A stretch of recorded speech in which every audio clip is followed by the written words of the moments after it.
not, I'll invite up Andy as soon as he's finished doing whatever he's doing.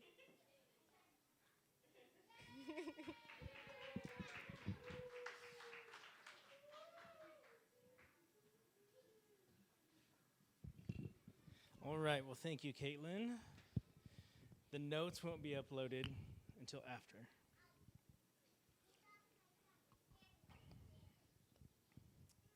All righty. Well, I'm going to pray, and then we will take a look at the notes. Let's pray. All right, Lord, here we are. We love you. You're so good to us. God, you're faithful. You're kind. And Lord, you're so with us. Lord, in each of our individual lives, you're so with us. You're so in our stories, writing our stories, and you're faithful to complete every good work that you've started. We thank you. We bless you in Jesus' name. Amen. All right, well, this is entitled Answer the Call. This is my house of prayer story. So I'm excited to be able to tell this story. I've never really had the chance to tell this story kind of in its full length. So as I was writing this, I was having some good times with the Lord, just recounting all the different things that have happened really over the course of my life and how it's brought me to this point here. So I've been an intercessory missionary here at the prayer room since June of 2017. So I'm officially in my 6th year, which is crazy to think about. I began serving on senior staff shortly after that time joining, and I find myself in the craziest position because I get to spend time in a prayer room and pray and worship and sit in his presence for a lot of hours a week, and that's my job. It's crazy to think about. And once I heard that was a thing, that sounded really cool. I didn't know that I would ever actually be able to do it. So to say that I've been able to do this now for 6 years is just incredible, and I'm so thankful. This is seriously one of the most fulfilling times of my life, and I'm just so grateful to the Lord to place me in his house, to set me on the wall, like Tom was saying. And it is truly an honor. It's a blessing, and I don't take it for granted. I see it as such a beautiful thing to be able to do before the Lord. So how did I get here? How did I get to this point? So I get to take this time and just go way back. So I'm going to tell a lot of the story. I'm the third of 4 children. My dad was in the Navy. My dad met when he was stationed in South Texas near her hometown. We grew up moving around just a little bit. Being in the military, typically you get positioned and orders to go to different spots. So I got to move around a little bit to a couple different places. I was born in Louisiana, got to spend some time in Southern California. Just amazing upbringing to be a mile away from the beach. And that's kind of, how I spent elementary. It was just such an incredible way to grow up. My parents were both English as a second language learners. They both grew up in Spanish-speaking homes, and when they went to school, it was very kind of frowned upon to not be an English speaker, in America. And so when they started the family, they raised us in such a way that was like, we're going to be so American. We're just going to go hard for being American. And so I was raised that way. I was raised listening to classic rock and Motown, and we watched MTV and Nickelodeon, and I mean, it was just like so very intentionally American. And we were up on all the pop culture stuff. I mean, it was just how we were raised. My parents were raised Catholic, very Catholic, Mexican, American Catholic. That's how it was. They did pass that on to us. We were raised in the Catholic Church. We went to Mass every Sunday. I did all the sacraments that there are available to someone in my position. I never became a priest, and I have not taken my final rites yet. So I've done all the others. But as far as my upbringing, we did that. I mean, we were raised very kind of normal, go to church, but that's kind of the extent of our religious upbringing. We went to church, but it really didn't have much impact on how we live. So with that being said, I did, because I was familiar with the Bible enough,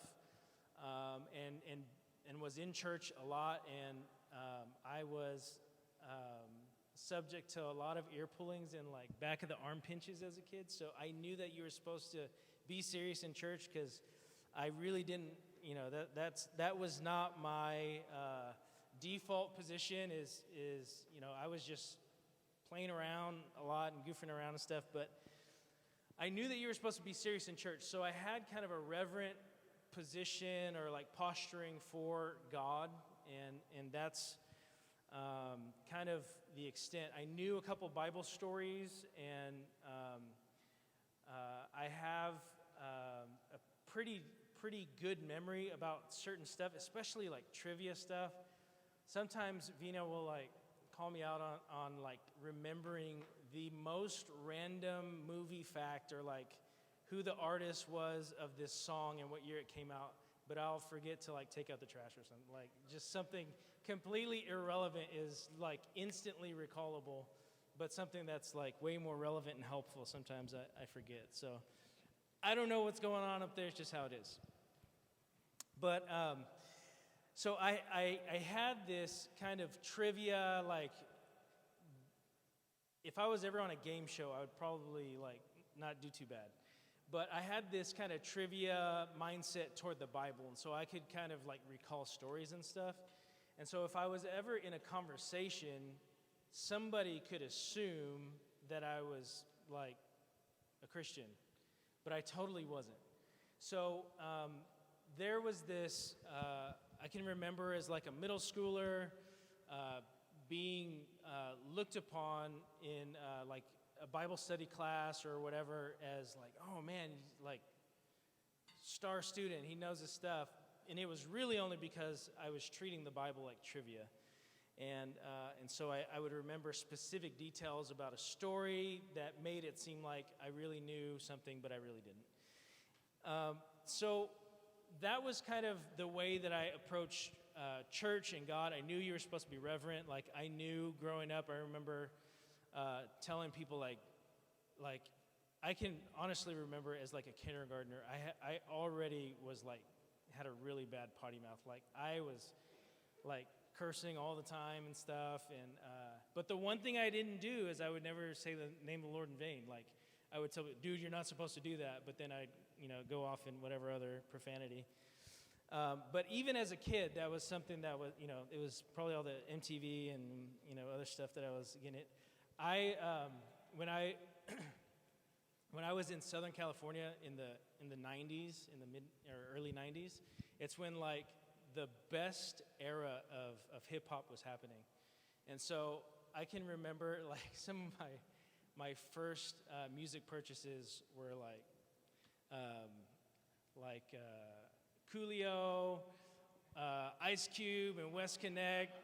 I listened to a lot of Wu-Tang Clan, and like, I mean, that's just what I was doing in elementary school. So there you have it. So that's probably where I got my language. But anyway, so that's kind of what was going on. It didn't connect. Church was not connecting to anything that was going on in my life at all. I went to church on Sunday, and I checked the box, I did my thing, and I kept going. So that's what was going on. And so what that did is that put me in a place in middle school, high school, of like, I already was building up a history of living very lost. My dad retired from the military here in the Dallas-Fort Worth area, and so I grew up right here in the area in Grand Prairie, and by the time I was like 12 years old, me and my friends were sneaking drinks from our parents' liquor cabinets and trying to come up with fake IDs to get into clubs, and I mean, just a whole bunch of stuff. Like, so by the time I was 12, I was already in the party scene for sure. And so when we were able to drive, things got even crazier. The group of friends I was with was very much, I played baseball and football in high school, and I was in a group of friends that was, popular. I goofed off a lot. I did not take school seriously at all. We were partying 2 to 3 nights a week while school was going on. In the summer, it got crazier. I mean, this is just what was going on. And then I'd go to church on Sunday and then, get back at it the next week.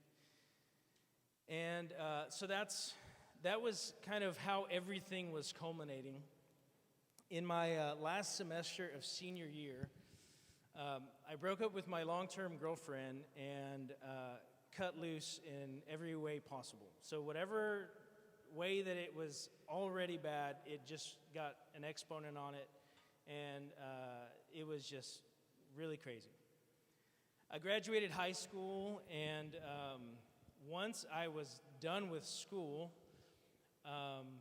that summer, me and my friends were really looking forward to college because we had only seen the movies, and we're like, college is going to be the greatest thing ever because now partying is going to be like on a pro level type thing.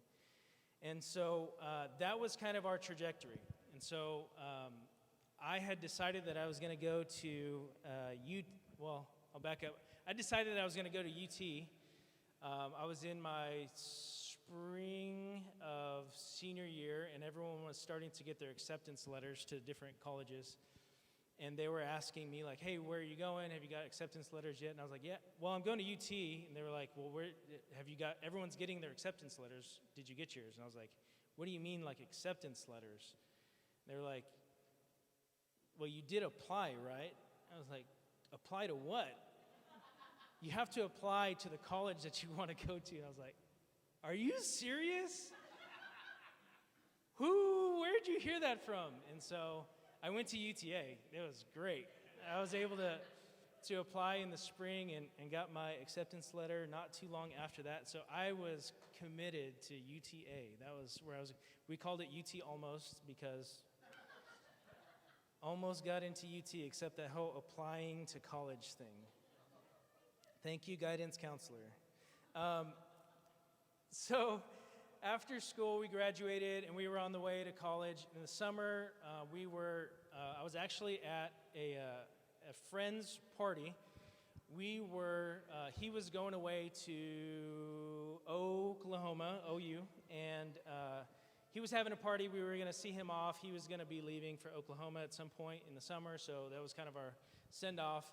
And then after that, we were going to another party. Well, at that point in time, I had gotten pretty inebriated, and I was driving to another party. And as I was driving, I was drunk, and I took a turn too fast and too wide, and I crashed into a telephone pole. Thankfully, no one was hurt, and including myself. And I remember crashing into the telephone pole. I felt very aware of what was happening. It was like a slap in the face. That my whole front end of my truck was completely demolished. The airbag had gone off, and the telephone pole was nearly falling over. And I knocked out the power to a whole neighborhood. So the police were called, and I got out of the truck, and I was sitting on the curb, and police came up, and they started asking me questions. They gave me a breathalyzer. It was high. It was 0.18, I think, at that time, which is more than twice the legal limit for a 21-year-old. I was 18 at the time, and he started asking me all these questions and kind of figuring out who I was and things like that. And the most interesting thing happened. He tells me, okay, go ahead and stand up, and he says, I'm going to pat you down. Do you have anything in your pockets that I should be aware of? I'm like, no. And he starts patting me down, hands on top of your head. I'm like, this is really happening right now. And I'm about to get arrested. So he pats me down, and he says, okay, go ahead, get in the back of the car. And I'm like, no handcuffs. This is different. This could be a good sign. So I get in the back of the police car, and we're driving, and he had already gotten my information, but we drive past the police station, and we're going to my house. And I was like, oh my gosh, he's not taking me to jail right now. I'm not in cuffs, he's not taking me to jail. So at about 4 o'clock in the morning, he knocks on my front door, and my parents open the door, and there's a big flashlight, a policeman, and me right behind him. And we have the most humiliating and awkward conversation at 4 in the morning as I start describing and confessing to my parents what happened. So after that conversation, I, of course, lost my license for a while. My transportation was completely gone. I was supposed to start school in a couple, I guess about a few weeks. And I was just devastated. I felt so humiliated, felt just completely moronic, but at the same time, I knew that my life was spared, and I knew that it was God. I knew that it was a work of God's protective powers that I didn't die. There were angels or something. I had seen enough, pictures in Bible stories to get the idea that there were like guardian angels. So I was like, there must have been a guardian angel that saved my life. And I knew I owed my life to God. So I don't have a car. I don't have a license. I'm supposed to start school here soon. I spent the next few weeks really just kind of in a sobered,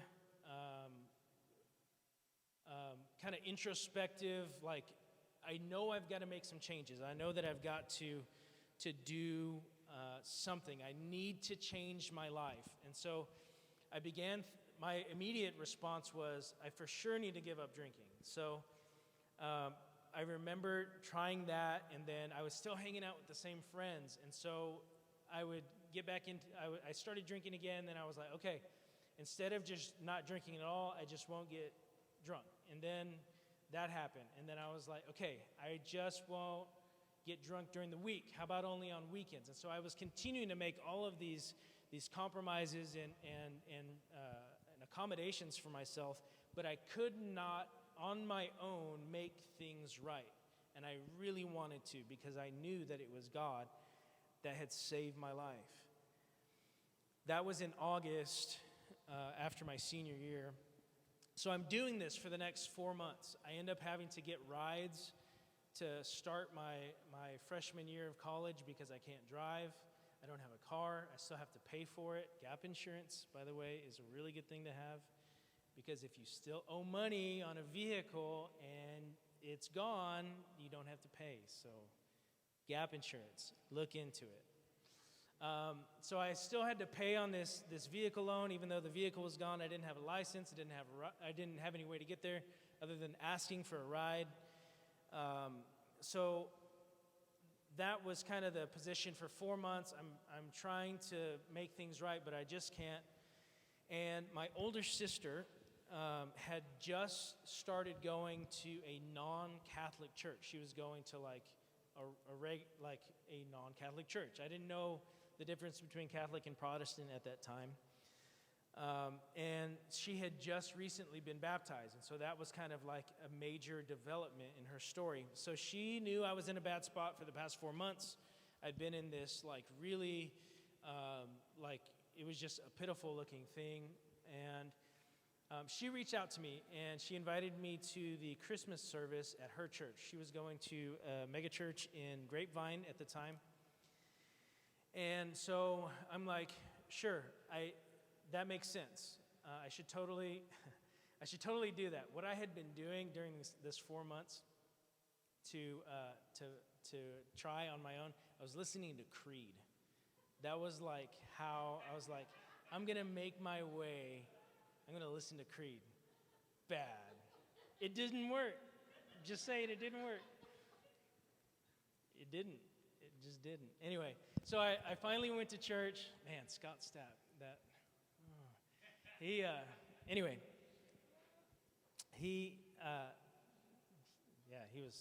he helped me, not really. So I go to this church on a Christmas Eve service, 4 months after I'm in this drunk driving accident.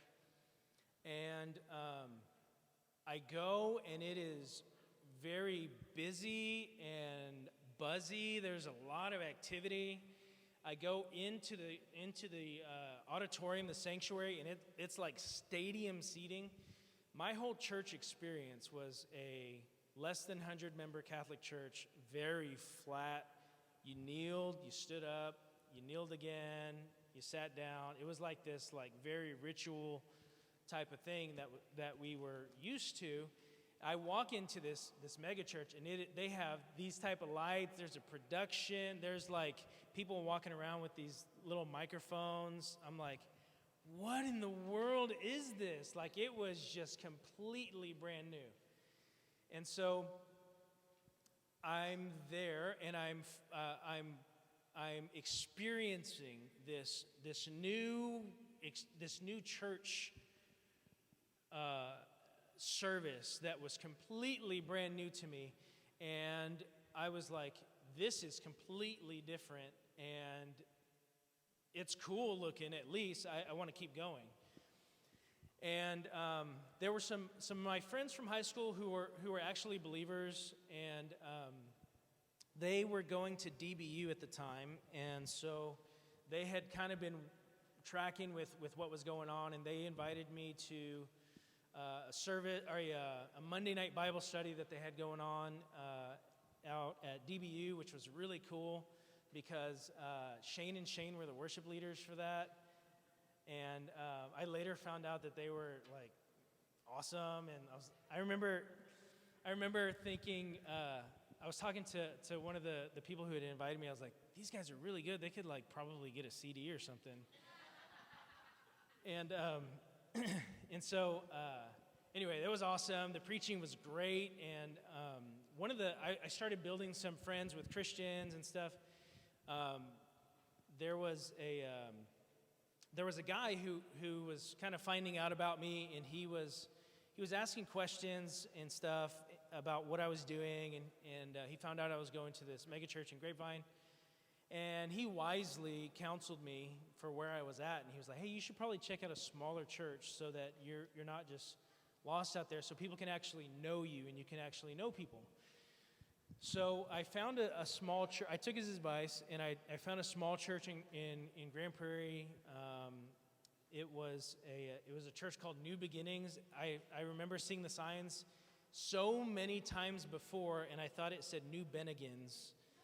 And I was like, I don't know why they need to change it. I like the Monte Cristo. Like, it's pretty sweet. But it was a church sign for New Beginnings, and kind of over in that area too, and right off of 360 and Carrier Green Oaks. So I started going to a church. I found this place, and I was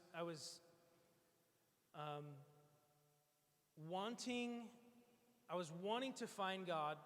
I was wanting to make things right, but still not.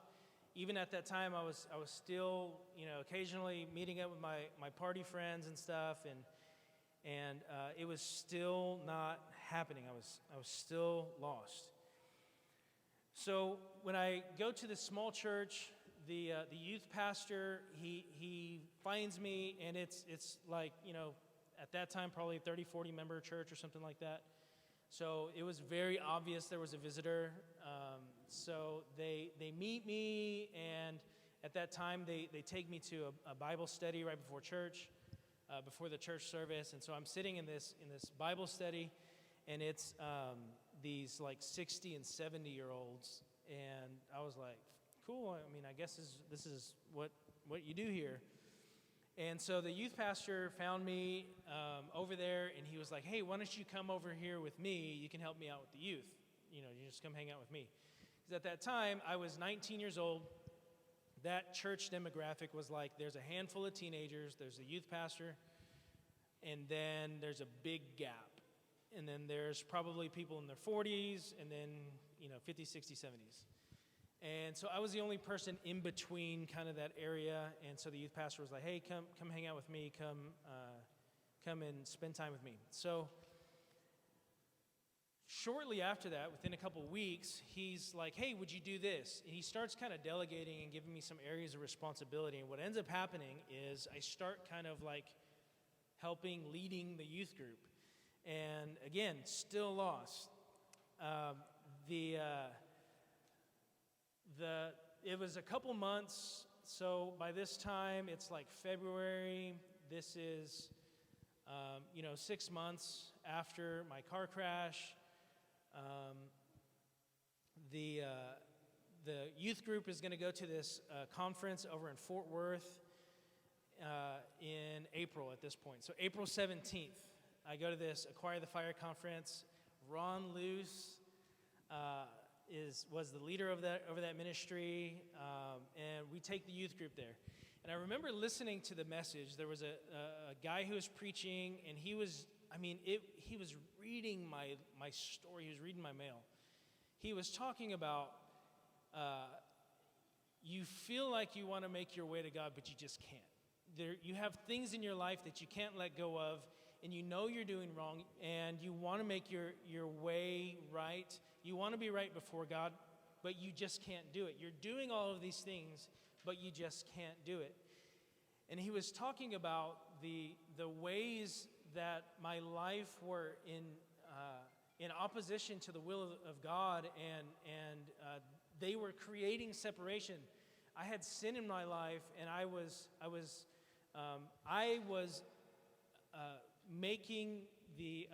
not in alignment. I was not where I needed to be. And so he's presenting this problem, and then he presents a solution. You need to turn to God. You need to repent of your sin. You need to receive forgiveness.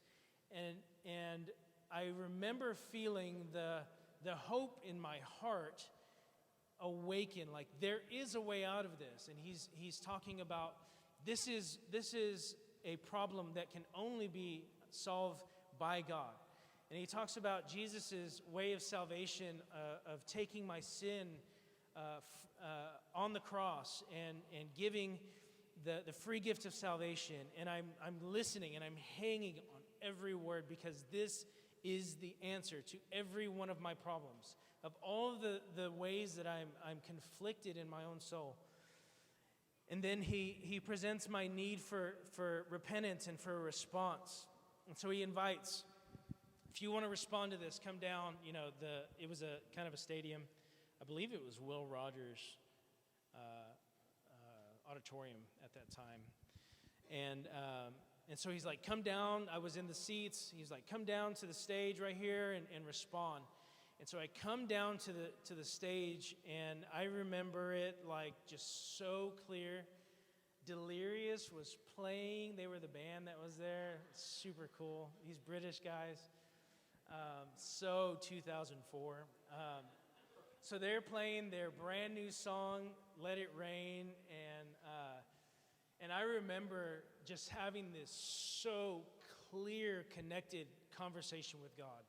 I'm repenting of all my sins.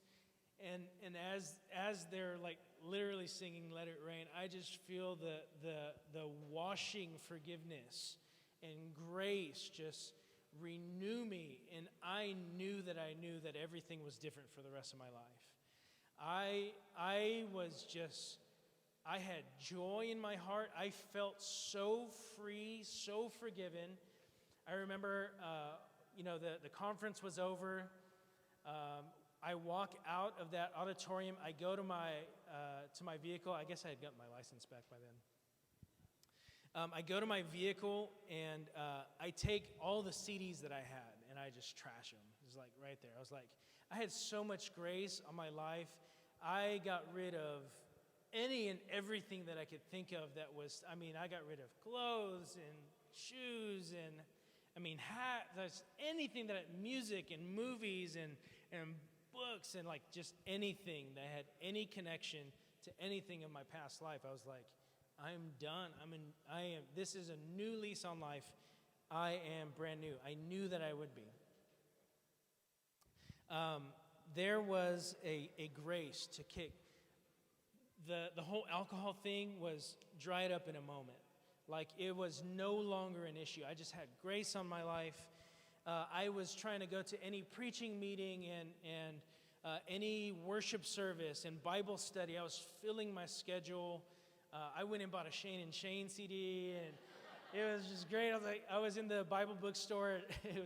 I remember specifically being in Mardell off of Cooper Street, and I'm looking around at a Bible. I'm like, hey, Shane and Shane, they have like 6 CDs out. That's amazing. I knew they'd be good, and one day they'll get there. So there was just grace to run, and so I'm doing all of these things.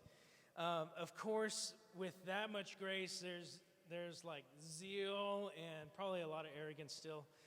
Well, I know a lot of arrogance, but I was going out in evangelism. I was evangelizing at home, which was very problematic.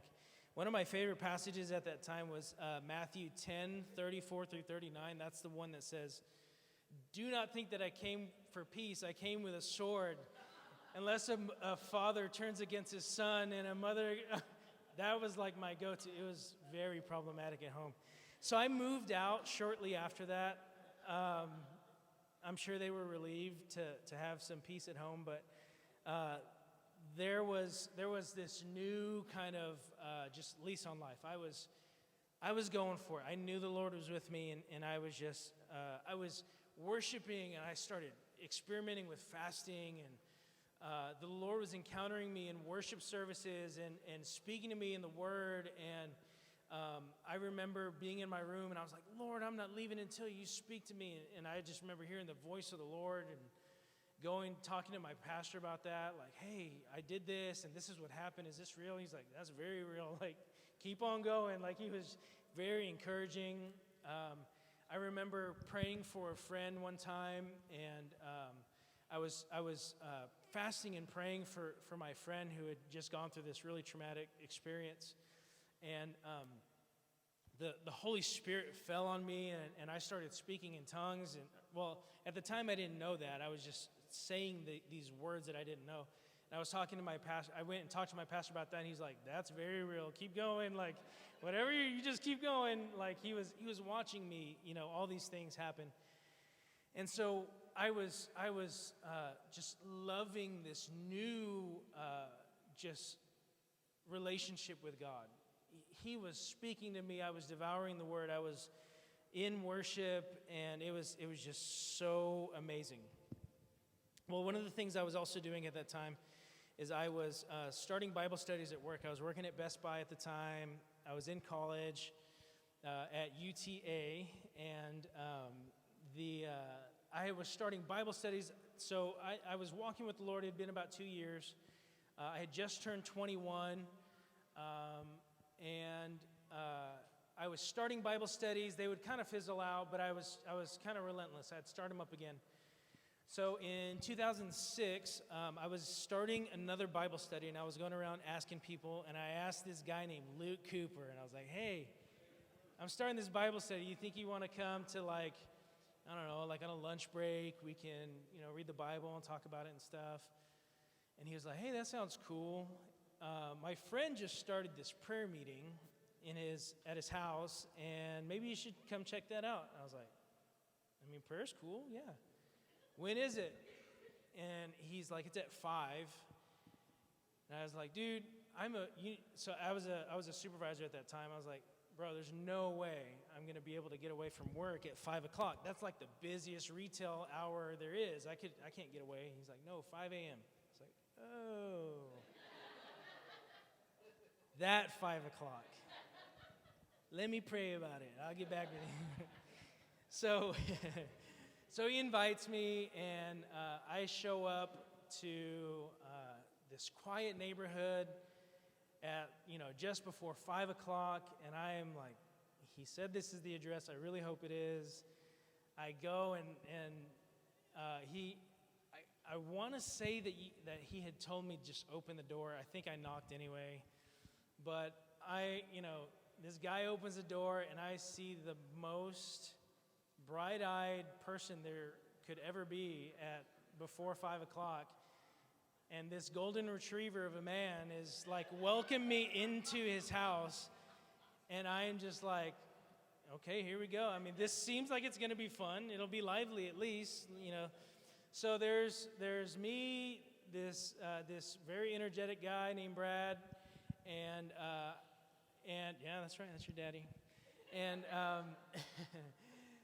and a couple other people. I want to say Luke was there, probably either Computers or Pancake, and then probably Jeff was there. There was like 4 of us there. So we're kind of talking. I'm kind of telling him, yeah, Luke invited me and stuff. And I start seeing everyone's face. So we're all in like a living room circle of couches. And we're all kind of talking just for a couple minutes, but then everyone's face starts kind of drifting this way, and I'm like, what's going on? And they're all looking at the microwave clock, and as soon as it hits 5 o'clock, start praying. I'm like, oh, okay, 5 o'clock. Like, they really start at 5 o'clock. Great. So start praying, and it was the most unassuming, raw type of prayer I think I had probably ever experienced. I've been in a lot of prayer meetings, never one that was an hour long, but it was always what I had perceived as this is how people pray. In this living room, there was a group of, we were all 20, and people were actually talking to God. And it wasn't dressed up language, and it wasn't fancy or anything. It was like real talk to God. And I was just like, this is incredible. And what ended up happening is probably Brad started, and it was going in a circle, and I was sitting to the left of Brad, and it goes in the circle, and it kind of gets to the guy next to me. I'm like, I think I'm about to go next. And so I just went for it, like what they were doing. And I prayed for like, I don't know, a minute or something. And it was like, wow, this, and we kept, and then it popcorn around and stuff. And then the hour was over, and I was like, this was amazing. It was not, it had the feeling of like the origin stories of like a superhero team or something. It was like this behind like stashed away in a warehouse or something, and like some nuclear fluid spills, and they all turn into Teenage Mutant Ninja Turtles or something. Like, it was something that was like, this is the best hidden secret in the world. One of the things that I remember thinking is like, for the first time, I don't feel like the most radical in the room. I was like, this is the greatest thing ever, and I felt so provoked, and I felt like this, I can run with this group. And so we started praying, and I quickly found my rhythm. It was like, I'm going to do this. This is what I want to do. This is something that I can really be a part of. I want this to be a part of my life. One of the coolest things about it was, if I went to the prayer meeting, it was done at 6, I could drive to UTA and get the best parking spot. I didn't have to fight other cars. And then I still got a nap before class. It was like the best thing ever. So I really worked it into my schedule. I graduate college. I'm still in prayer meetings. I start trying to find a job at that time. I really knew that I was supposed to be a teacher, so I started working toward teaching. I got a degree in like business, and then found out later I was supposed to be a teacher. I was like, okay, Lord, I guess I should have asked earlier. I could have changed my degree, but that's my fault. So I started working toward my teaching certification, and I knew that was what I was supposed to do. So I'm in these prayer meetings. I start working a job, and actually again with Luke. Luke got me another job at a different place, and it was at a finance company for auto loans, which is how I found out about gap insurance. I was like, man, I should have had gap insurance the whole time. Anyway, so one of the things that we were doing, at that time, prayer meetings in Brad's living room, there was probably really about a dozen, not much more than a dozen of people who were pretty regular, on a pretty regular basis. There were more that were coming around, but for the most part, there was a core that was a part of the prayer meetings, and man, we were just going for it. One of the things that was happening in that time period is there were Bible studies that were happening, and there was just a lot of kind of community life that was happening. And we studied Sermon on the Mount, and Brad was leading these Bible studies. And one of the things that we started learning about was the priesthood, and this was just so fascinating. We were taking trips up to IHOP, and we were hearing things about King David had a priesthood that was different than the Levitical priesthood, and this is the house of prayer, and this is how it's expressed.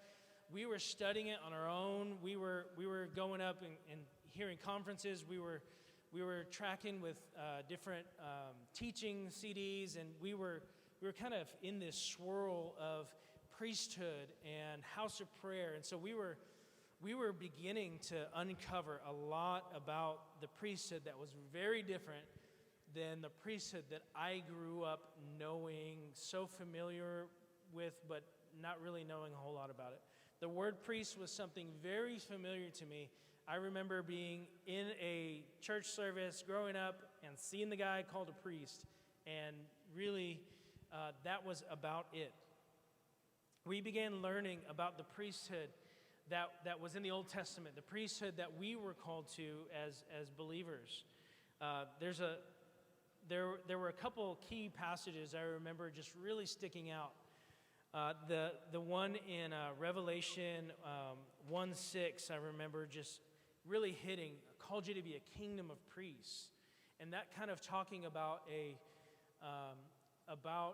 current reality, but then also reading later in Revelation where it talks about a future reality. So we began finding all of these Bible verses of, we are a priesthood, we're supposed to be a priesthood, why aren't we doing priest stuff? So we were looking for more Bible verses that would give us permission to pray, permission to do what we were already doing, and we were finding so many. We were finding Bible verses in Isaiah, Bible verses all over the place that were really giving us an invitation to pray. I remember really taking hold of Bible verses in Isaiah 56:7, my house shall be called a house of prayer. We saw the invitation for all that would call upon the name of the Lord. And then, seeing in Acts 15, talking about the tabernacle of David being raised again so that Gentiles may seek the Lord. We're seeing all of these things, and we're beginning to see there is not only a call, but there's a need, there's an invitation for the priesthood. It was during this time we were praying in one of the prayer meetings, and I remember being in the living room, and I was just praying, and I remember saying, God, would you raise up a modern day expression of the priesthood? And unexpectedly, I remember hearing a response just come so clear and so strong. And I remember hearing the Lord say, I'm so glad it took you only 10 years to answer the call. And I instantly had a flashback. I remember sitting in one of those Catholic church services in the Mass, and I remember sitting there. I was about 12 years old at the time, and I remember looking up at the front, just trying to pay attention or at least not get in trouble or something. And I remember looking, and I remember having this new feeling. It was a desire to be a priest. And I dismissed it so quickly because I remember shortly, like right before that, this might fill in some blanks, but I remember being 12 years old right before that, really settling it in my heart, when I grow up, I'm going to be a dad, I'm going to be a husband, and I want to be good at both of them. And so I remember settling that in my heart, and then shortly after that, having this desire to be a priest. And the one thing I knew about the priests was those guys were celibate. No families, no marriages. And I'm like, well, that doesn't work, so whatever. And I dismissed it. But the Lord was bringing this back 10 years later at 22 years old, and he said, I'm so glad that it only took you 10 years to answer the call. And I knew instantly that this was what I was supposed to do. At that time, Brad had started talking about transitioning out of his full-time job and starting to raise support like a missionary would to do the house of prayer, to do the prayer meetings as his full-time job. And I remember thinking, that's what it could be like. We saw the example up at IHOP KC, and I knew that's what I was supposed to do at some point. I also remember at that time, right before graduation, the Lord made it real clear. I kind of alluded to it a second ago. I was asking the Lord, I'm in business. I'll go do business. I'll do international business. I'll do a different type of business. What do you want me to do? And he said, teaching. I was like, well, okay, teacher it is. So at that point, I knew I was supposed to be a teacher. So I have all of these life-directing words. I knew that I wanted to be a husband and a dad. I knew that the Lord bringing back up, I'm supposed to be a priest, but I'm also supposed to be a teacher. So I'm like, okay, so how do I balance all these things? So I know the last thing that I was told was to pursue teaching. So that's what I did. I pursued teaching, and I was in the waiting. I knew that I was supposed to do the house of prayer full time. I just didn't know when. So I'm holding this word in my heart. Well, shortly after that, the cutest Vietnamese girl walked into an encounter service, and my life was forever changed. The thing I remember that was I was probably most nervous about, I was like, please don't think we're so weird that you don't ever come back and just keep coming around for a few months, and I'll take that as a sign that I can like start like pursuing you to see if you'll be my girlfriend. And so I had to wait to see if she would stick around, and I couldn't make any moves, so I would just smile and be as friendly as I could. And finally, the amount of time passed where I was like, sweet, I think she's really going to stick around. So anyway, the rest is history. I made the move and said, hey, I like you. You like me? She said yes. And then I said, probably one of the most forward things that she was not expecting. I was like, hey, I think I'm in a season to start pursuing marriage. You want to be in a relationship? And she was like, I need to get back to you. So anyway, it all worked out, obviously. So there you go. So we started our family, and all the while I'm holding this word in my heart. I'm so glad it only took you 10 years. So we start, Ava's born, Anna's born. We're in the midst of one of the most trying times of our lives. Things are so difficult and just so hard at that time. We had heard so many times I'm trying to rush through because I've got to get done. But so we're in this trying season, and I had heard previously Mike Bickle or Brad give a message on Luke 2, on the Anna calling. And it was basically, if you would do the house of prayer full time, if you'd be an intercessory missionary, but there's something standing in the way, if it's timing, if it's money, if it's a job, if it's this or whatever obstacle standing in your way, if you would do the house of prayer, then I want you to respond. What he was talking about is in Luke 2, there's a story of this prophetess Anna. And there's a story of this young girl who's married. Her husband dies. She's a widow, and for like 60-something years, she spends her time in the temple ministering to the Lord in fasting and prayer. And it's a passage. It's 2 verses, but it's memorialized forever as a way of ministry to the Lord. And it was precious to the Lord because he allowed her to see Jesus as a baby. And she knew it was the Messiah. She had a spirit of revelation resting on her. And so this message was being preached. I had heard it so many times. But in 2014, Brad is preaching this message. We're at Prince of Peace at this time. And we're in such a trying time. I'm teaching, but things are just so difficult. We've got a lot of, Anna's having these outbreaks with eczema rashes all over her, and things are really just so trying, so difficult. And he gives this message, and Brad was tracking with everything that was going on. I go up for ministry after, and I'm like, hey, man, just pray. And he's like, I'm going to pray that the Lord would release the timing of this word that you've been carrying. So he says, Lord, would you release the timing? So I go back to my seat, and I remember sitting there, and as if there had been no pause at all, the Lord continues the conversation. The conversation had gone before. I'm so glad it only took you 10 years to answer the call. Well, he responds several years later and says, I waited 10 years, you wait 10 years. And so I'm like, oh my gosh.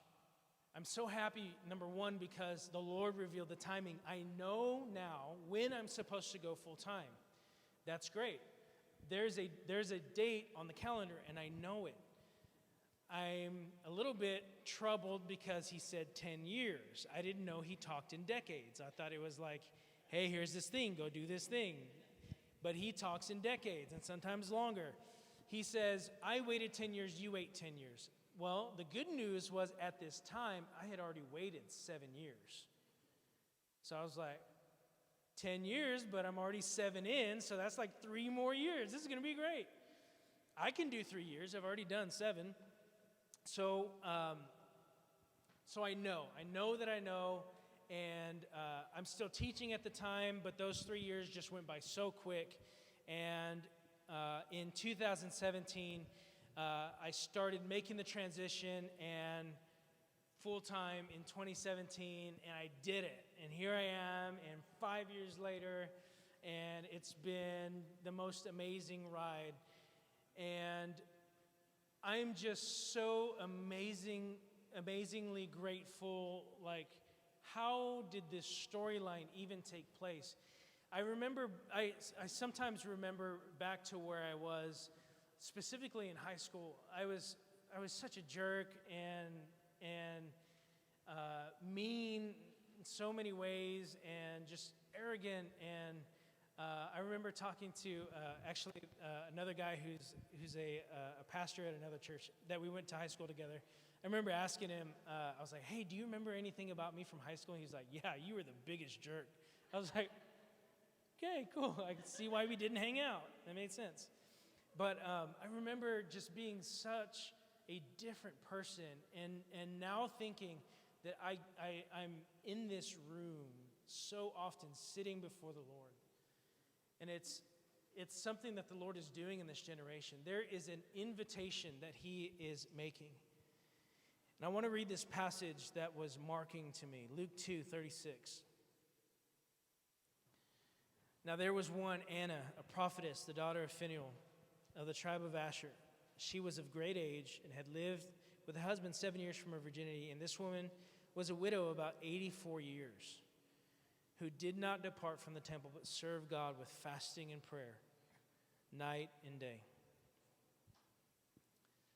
And this was a marking passage for me, and I believe that the Lord is still doing this call. We can look around the nation. We can look at our own city. We can look at what's happening here. The Lord is raising up. Currently, we've got 3 missionaries that are doing their partnership to come and be full-time here. The Lord is doing something in this generation, and I want to make it personal for you now. If you feel like the Lord has called you into this, I want to invite you to respond to Him. If you feel like the Lord is doing something unique in this generation and that you have a part to play in that, and you feel like the Lord would make a way for you, if He could remove the finance issue or the job issue, and you can come on up. If He would remove the issue, the obstacle that's standing in the way, you would do it. If He would make a way, and you would be in the house of prayer, you would go to be a missionary, part-time, full-time, I want you to respond, and I want to pray. This has been my life. When I was teaching and holding this word in my heart for a decade,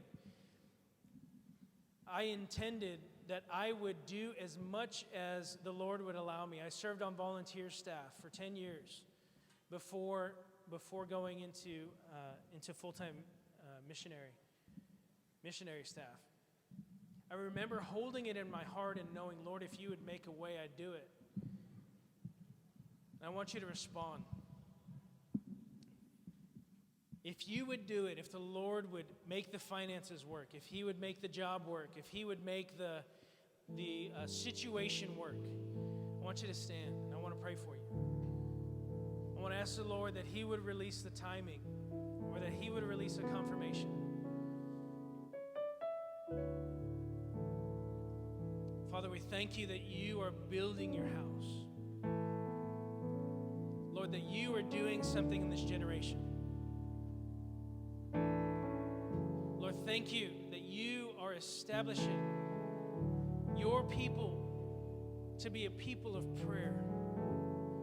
And Lord, that you would have some to do it a few hours a week, and you would have others to do it as a part-time or full-time occupation. But Lord, there's something standing in the way right now.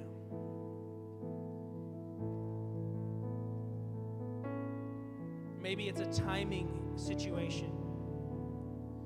Lord, I pray that you would release the timing.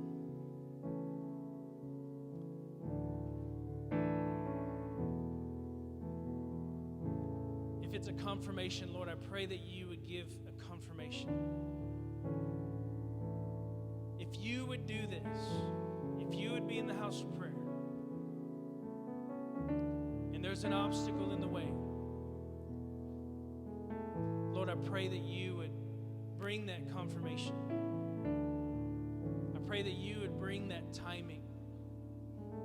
I pray that you would move the thing that needs to be moved. Father, would you release confirmation? Would you give the timing? Would you release men and women into the house of prayer, even if there's young people right now who feel like the Lord is calling into this? At some point in their future, God, would you give the confirmation?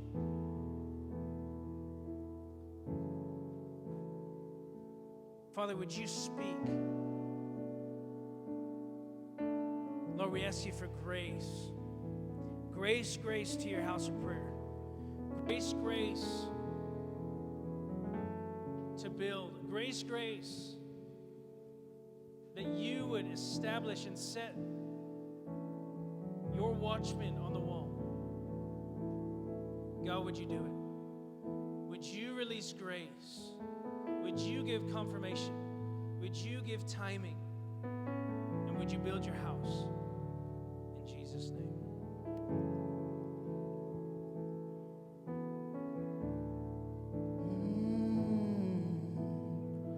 All my days I will thirst, I will hunger. Years I'll waste at your feet, wanting more. This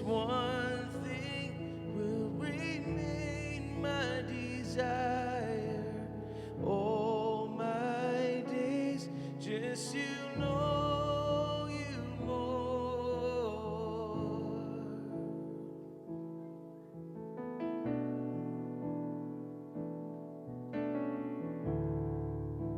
Just to know you more. Oh.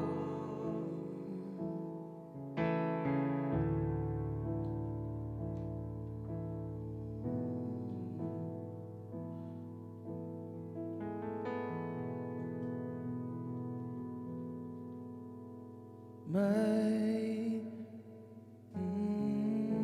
barrenness, my emptiness, it is my gift. It leads me to your presence. It leads me to your presence.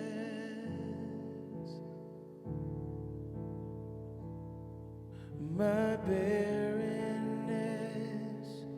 my emptiness, it is my gift.